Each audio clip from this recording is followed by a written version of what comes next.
عاجزی، انسان بے بس ہے۔ بے بسی یہ ہے کہ وہ انسان ہے، انسان اپنے آپ میں، اپنی تخلیق میں، اپنی فطرت میں، اپنی استعداد میں، اپنے اعضاء و جراح میں، اپنے قوا میں، اپنے ظاہر اور اپنے باطن میں، اپنے حاصل اور اپنی محرومی میں، اپنی خوشی اور اپنے غم میں، اپنے ارادوں اور اپنی تمناؤں میں، اپنے مشاغل اور اپنی مصروفیتوں میں، اپنے احباب و اغیار میں، غرض یہ کہ اپنی تمام حرکات و سکنات میں عاجز و ناتواں ہے۔ انسان کا ہونا اس کے نہ ہونے تک ہے، اس کا حاصل لا حاصل تک، اس کی آرزویں شکست آرزو تک، خوف آرزو تک، اس کی توانائی و صحت بیماری تک، اور اس کی ساری تگ و تاز اس کے اپنے مرکز تک، اس کی بلند پروازی اس کی واپسی تک، اس کا ہر تخیل، عروج، خیال اس کے زوال تک ہی ہے۔ اس کی انا ایک بچے کے غبارے کی طرح پھولتی ہے اور پھر غبارہ پھٹ جاتا ہے اور پھر وہ عاجز و بے بس ہو کر اس کھیل سے محروم ہو جاتا ہے۔ انسان علم حاصل کرتا ہے خود کو دوام بخشنے کے لیے،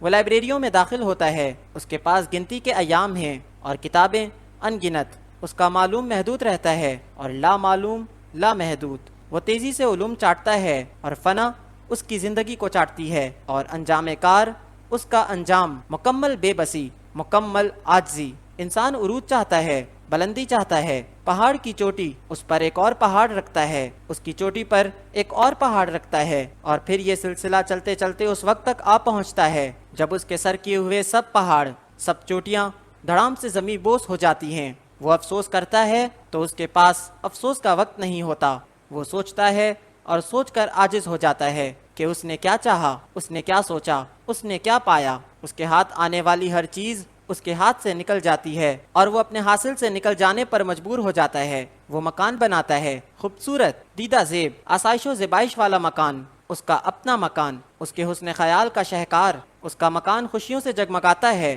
اور پھر یہی عشرت کدہ ماتم کدہ بننا شروع ہوتا ہے، اور وہ سوچتا ہے کہ اس نے کیا بنایا۔ اس کا افتخار انجام کار بے بسی میں خاموش ہو جاتا ہے۔ انسان صحت کی حفاظت کرتا ہے، خوراک کا اہتمام کرتا ہے، بڑے جتن کرتا ہے، وہ طویل عمر چاہتا ہے، اور طویل عمر نقص عمر سے دوچار ہوتی ہے۔ زندگی قائم بھی رہے تو بنائی قائم نہیں رہتی، سماعت ختم ہو جاتی ہے، اور پھر یاداشت کسی صدمے کا شکار ہو جاتی ہے۔ وہ زندہ رہتا ہے، زندگی کے لطف سے محروم، وہ نہ بھی مرے تو اس کے عزیز، اس کے اقربا، اس کے محبوب رخصت ہونا شروع ہو جاتے ہیں، اور اپنی زندگی میں خود کو اپنی نظروں میں بیگانہ سمجھنے لگتا ہے۔ اس کے پاس اس کی یادوں کا کوئی شریک نہیں رہتا، اور پھر یہ یادیں بھول جاتی ہیں، اس کی پھیلی ہوئی کائنات سمٹ جاتی ہے، وہ ہجوم میں تنہا ہو جاتا ہے، اس کا سب غرور عاجز و بے بس ہو جاتا ہے، اس کا اپنا مکان اسے نکال باہر کر دیتا ہے، اور کچھ عرصہ بعد اس کی تصویریں دیواروں اور البموں سے ہٹا لی جاتی ہیں، اور کسی کو یاد نہیں رہتا کہ وہ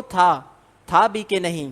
انسان سفر کرتا ہے، فاصلے طے کرتا ہے، محدود زندگی میں لامحدود فاصلے کیسے طے ہوں؟ زمین و آسمان کا عظیم سلسلہ فاصلوں سے بھرا ہوا ہے، فاصلے ہی فاصلے ہیں، راستے ہی راستے ہیں، مسافرت ہی مسافرت ہے، لاکھوں میل فی سیکنڈ کی رفتار سے چلنے والی روشنی یہ فاصلے کروڑوں سال میں طے نہیں کر سکتی۔ انسان کیسے طے کرے گا؟ انسان کے پاس عاجزی اور بے بسی کے سوا کچھ نہیں رہ جاتا۔ انسان دولت اکٹھی کرتا ہے، مال جمع کرتا ہے، اسے گنتا ہے، گن کر خوش ہوتا ہے، فخر کرتا ہے کہ اس کے پاس مال ہے۔ اسے جب معلوم ہوتا ہے کہ اس دنیا میں کتنے قارون اور فرعون گزر گئے، مال نے کسی کی مدد نہ کی، زمین میں اتنا مال ہے کہ بس خدا کی پناہ کوئی کیا حاصل کرے گا۔ ایک جگہ سے اٹھا کر دوسری جگہ رکھنے سے انسان کو کیا ملے گا؟ اس کے بینک بھرے رہتے ہیں اور دل خالی رہتا ہے۔ متاع حیات قلیل ہے، جوں جوں مال بڑھتا ہے مال کی تمنا بھی بڑھتی ہے، اور انسان دولت کو اپنی ضرورت سے کم سمجھتا ہے۔ وہ اپنی امیری کو غریبی کے ڈر سے بچا نہیں سکتا۔ اگر خواہش حاصل سے زیادہ ہو تو انسان خود کو غریب سمجھتا ہے۔ خواہش کا بے ہنگم پھیلاؤ آخرکار انسان کو اپنی لپیٹ میں لے لیتا ہے، وہ اپنے ہی جال میں پھنس کر رہ جاتا ہے۔ وقت کے ساتھ ساتھ خواہشات بدلتی رہتی ہیں، مرتی رہتی ہیں، پیدا ہوتی رہتی ہیں۔ اس کھیل کا نتیجہ، لازمی نتیجہ بے بسی ہے، عاجزی ہے۔ انسان کو اس کی تمنائیں عاجز کر دیتی ہیں، وہ مجبور ہو جاتا ہے۔ ہر نئی شے کی محبت میں گرفتار ہونا اس کا مقدر ہے۔ نئے مکان، نئے ماڈل، نئے تقاضے پورے کرتے کرتے پرانا انسان بے بس و عاجز ہو کر رہ جاتا ہے۔ وہ انجام کار دیکھتا ہے کہ اس کا پھیلاؤ سمٹ گیا، اس کی دنیا محدود ہو گئی، اس کے راستے مسدود ہو گئے، اس کے ارادے ٹوٹ گئے، اس کی اسکیمیں نامکمل رہیں، اس کے پروگرام ادھورے رہ گئے، اس کے خواب پریشان ہو گئے، اس کے خیال کے اڑن کھٹولے ہچکولے کھاتے ہوئے زمین پر آ گرے۔ زندگی میں اتنی مہلت نہیں ملتی کہ انسان اس کو دوبارہ شروع کر سکے۔ جو ہو گیا سو ہو گیا، ہونی انہونی نہیں ہو سکتی۔ غرور سرنگوں ہو جاتا ہے، زور کمزور ہو جاتے ہیں اور محنتیں مٹی میں مل جاتی ہیں۔ عجب حال ہے، انسان کے مزاج میں غرور ہے اور اس کے مقدر میں عاجزی۔ لکھنے والے نے ایسے ہی لکھا، غرور کا یہ عالم ہے کہ انسان خدا بننے کا بھی دعویٰ کرتا ہے، وہ سب کچھ بنتا ہے۔ عاجزی یہ ہے کہ وہ لوگوں کو بیوقوف بناتے بناتے خود بیوقوف بن جاتا ہے۔ انسان اپنے مرتبے کو ذریعہ افتخار بناتا ہے، وہ سمجھتا ہے کہ وہ بڑا افسر ہو کر شاید بڑا انسان ہو جائے گا۔ ہم دیکھتے ہیں کہ عظیم انسان اپنے مرتبوں کی وجہ سے نہیں پہچانے گئے، ان کا کردار انہیں عظیم بناتا ہے۔ کردار میں غرور کو سب سے برا کہا گیا ہے۔ اللہ کا ارشاد ہے کہ اے انسان، تجھے کس بات نے اتنا مغرور کر رکھا ہے کہ اپنے رب کریم کو بھول گیا؟ کیا تو نہیں جانتا کہ وہ وقت آنے والا ہے جب انسان کو مالک کے روبرو پیش کیا جائے گا؟ انسان اور خاص طور پر آج کا انسان ایک سطحی اور نقلی زندگی بسر کر رہا ہے۔ وہ اندر سے ٹوٹ چکا ہے، اس کو عجیب قسم کے خدشات نے گھیر رکھا ہے۔ وہ اپنے آپ سے، اپنے مستقبل سے مایوس سا ہو چکا ہے۔ وہ اپنے لبادے سے باہر نہیں نکلتا، اس نے صرف اپنے آپ کو خود سے چھپا رکھا ہے۔ وہ اپنی کامرانیوں کا اعلان کر کے دوسروں کو دھوکہ دیتا ہے اور اصل میں خود دھوکہ کھا جاتا ہے۔ اس کا غرور ہی اس کی بے بسی کا اعلان ہے۔ وہ جتنا عاجز محسوس کرتا ہے خود کو، اتنا ہی خود کو قوی بتاتا ہے۔ اس کا ارتقا، اس کی ترقی پسندی، اس کی خود گریزی کے ابواب ہیں۔ وہ اتنا مصروف رہتا ہے کہ اس کے پاس اپنے لیے، اپنے وطن کے لیے فرصت نہیں۔ وہ ایک ایکٹر کی طرح زندگی کے سٹیج پر آتا ہے، بڑے بڑے مکالمے بولتا ہے، لوگوں کو متاثر کرتا ہے اور دوسروں کے لیے سٹیج خالی کر کے اپنی بے بس تنہائی میں چلا جاتا ہے۔ انسان کے لیے کیا بہتر ہے اور کیا نہیں، اس کا علم تو انسان کے خالق کے پاس ہی ہو سکتا ہے۔ انسان کو عقل عطا کرنے والی ذات عقل کے صحیح استعمال کی توقع رکھنے میں حق بجانب ہے۔ خالق انسان سے تدبر اور تفکر چاہتا ہے۔ وہ انسان سے کہتا ہے کہ اے آنکھوں والے انسان، دنیا کی سیر کر اور دیکھ ان لوگوں کی عبرت جو جھوٹے تھے، دیکھ ان لوگوں کا انجام جو مغرور تھے، دیکھ ان کی عاقبت جو خدا فراموش رہے، دیکھ ان لوگوں کا حسرت برا حاصل جو باغی تھے، دیکھ کہ وہ کس طرح ایک عذاب کی لپیٹ میں آ گئے۔ خالق چاہتا ہے کہ انسان غور کرے، اتنا غور کرے کہ وہ اپنی ہستی کا راز دریافت کرے۔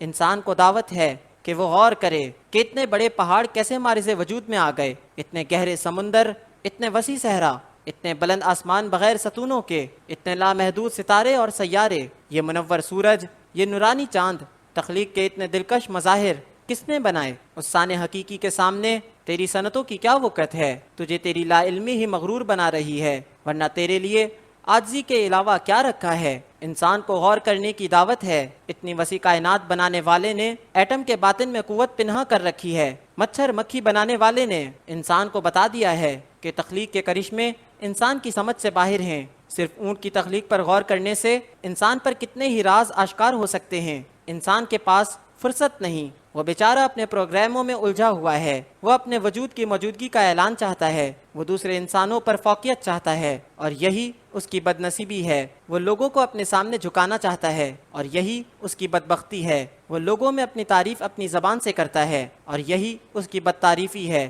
وہ لوگوں میں بلند ہونا چاہتا ہے اور یہی اس کی پستی ہے۔ وہ دولت کو ذریعہ افتخار سمجھتا ہے اور یہی اس کی غریبی ہے۔ وہ نہیں جانتا کہ زمین پر اترا کر چلنے والوں کا حشر کیا ہوا اور حشر کیا ہوگا۔ فطرت نے انسان کو تخلیق کیا، انسان خود ہی فطرت کا سرمایہ ہے۔ وہ خود ہی کسی کی ذمہ داری ہے، وہ خود ہی کسی فنکار کا شاہکار ہے۔ وہ اپنے آپ کو اگر فطرت سے ہی متعلق رکھے تو اس کی فلاح ہے۔ وہ اگر اسی حاصل پر مطمئن رہے جو فطرت نے اس کے لیے تجویز کیا تو اس کی سعادت ہے۔ وہ تو فطرت سے تعلق توڑ کر کچھ اور بننا چاہتا ہے، یہی اس کی نامرادی کا سبب ہے۔ وہ خود کو مانتا ہے اور مغرور ہو جاتا ہے۔ وہ اگر خدا کو مانے تو عاجزی میں اس کی نجات ہے۔ اس کی سب قدرتیں قدرت کی عطا ہیں۔ وہ اپنی صلاحیتوں کو استعمال تو کرے، غرور نہ کرے۔ انسان اپنی ہستی کو خالق کا احسان سمجھ کر قبول کرے تو اس کی سلامتی ہے۔ کسی کے احسان کو اپنا استحقاق نہ بنائے تو غرور نہ پیدا ہوگا۔ اس کا ہر حاصل عطا ہے اور اس کا ہر دعویٰ خطا ہے، سوائے ایک دعوے کے